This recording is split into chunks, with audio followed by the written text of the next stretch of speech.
Kamairicha is a rare pan-fired Japanese green tea. The unique pan-firing method makes it similar to Chinese green tea. While it is difficult to find in Japan as a whole, there are some areas that specialize in it, like Miyazaki Prefecture in southern Japan. In this video, we're going to be going on a journey to visit a tea farmer that specializes in these roasted green teas like Kamairicha and Hojicha. We'll then finish up by doing a short tasting of this tea and seeing how the flavor compares with more common types of green teas. Let's dive right into the world of Kamairicha tea. Deep in the mountains of Takachiho, Mr. Issin is hard at work, crafting beautiful pan-fired teas like the Kamairicha. He lives right next to his tea fields with his family in their 200-year-old home. Mr. Issin makes two different types of green teas. The first is Hojicha, a fully roasted green tea, and the second is Kamairicha, a partially roasted tea. Both of these teas are roasted inside a large pan and turned slightly to get a consistent roast. For the Kamairicha, he will roast the leaves for a shorter time at a lower heat, and for the Hojicha, he will put the lid on the pan to raise the temperature and let it roast for a longer time. This difference in roast can be seen in the color of the leaves. The Kamairicha still maintains its green color, but the Hojicha takes on this dark brown color. Kamairicha has a flavor somewhere in between sencha or unroasted tea and Hojicha, fully roasted tea. The reason we say Kamairicha is similar to a Chinese tea is because it takes on much warmer and more nutty flavor profiles. Most Japanese green teas are simply steamed after harvest, which causes them to take on more of these steamed vegetable flavors. If the teas are steamed for a longer time, they become fukumushi sencha and take on this deep jade green color. The pan-roasted Kamairicha has more of a golden color, and the leaves take on a curled, slightly silver appearance. But where's the Kamairicha grown? For that, we would have to head out to the fields of Mr. Issin. So we're here on another field of the prefecture of Miyazaki, and we're in the middle of a beautiful Yabukita field. And Yabukita is a cultivar which is actually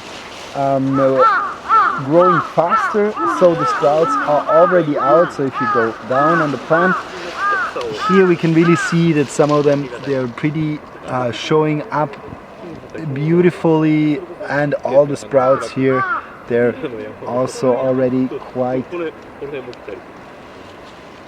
good grown. And all the fields here, so we have one field here, and below we have one, and then behind the fourth one. These are all Yabukita fields growing at the same pace, so they will be harvested, all of them, at the exact same time. Mr. Issin has 3 separate mountain fields, all spread throughout the town. At this field, you can get a glimpse of the organic fertilizer Mr. Issin uses to nourish his tea plants. What you can really see them here. So it's a mix of rice hulls with grass and fertilizer of rape seeds. So it's really a beautiful mix, which keeps the soil soft and nourishes the soil also to have just perfect nourishment of the tea plant. And finally, this creates then the beautiful taste of the first harvest of the Ichibacha. The real quality of the Kamairicha can only be measured by tasting it. In this short tasting, we're going to brew up a quick pot of Kamairicha Issin and see what flavors we can pick out. Okay, so what we have here is the Kamairicha Issin by Mr. Issin in Takachiho. And what we're going to start off with is just taking a quick look at the leaves here. You'll notice this is actually very different from a typical sencha or gyokuro that we've tried in the past. These leaves are really curly, and this comes from the pan firing process. As the leaves are being turned in the pan, they're curling into all sorts of different odd shapes and sizes. And this doesn't really affect the tea a whole lot in terms of flavor, but it's just an interesting differentiating factor that makes it easy to point out a Kamairicha tea and tell it apart from a sencha or a gyokuro or something like that. So I have a Kyusu teapot preloaded with 5 grams of leaves. We're going to be using 5 grams of tea leaves and 150 milliliters of water at a temperature of 70 degrees Celsius. So we're going to be using 70 degrees Celsius, which is a little bit warmer than we typically use, and the reason for this is because I want to really bring out some of the warmer taste characteristics of this tea and not just get kind of like a typical sencha flavor profile, but actually something slightly warmer that you would only find with a Kamairicha or a Hojicha. So we're going to let this tea sit for 1 minute and we'll come right back.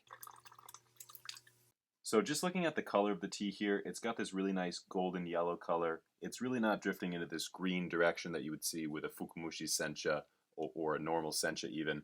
So this is something that's typical for a Kamairicha to really have this golden, almost luminescent yellow color.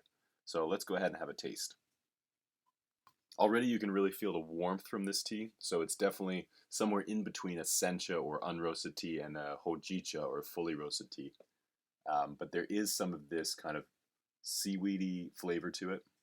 It's kind of almost like sheets of nori, like the type of seaweed that you use to wrap sushi. It's kind of almost got this salty seaweed quality to it, which is quite interesting. So that's kind of on the unroasted side. And then on the roasted side, there's like these toasted almond notes, maybe a little bit of cashew. So this tea is something that would be nice on a slightly colder day when you're not really looking for these more grassy or vegetable flavors in a green tea. You kind of want a little bit more warmth. This tea is a little bit more warming because of the roasting process. It kind of inherits some of those flavors that you get with a hojicha, but it's more balanced because it's also sharing characteristics with a typical sencha tea. So overall, for the tasting notes, I would say it's quite warm.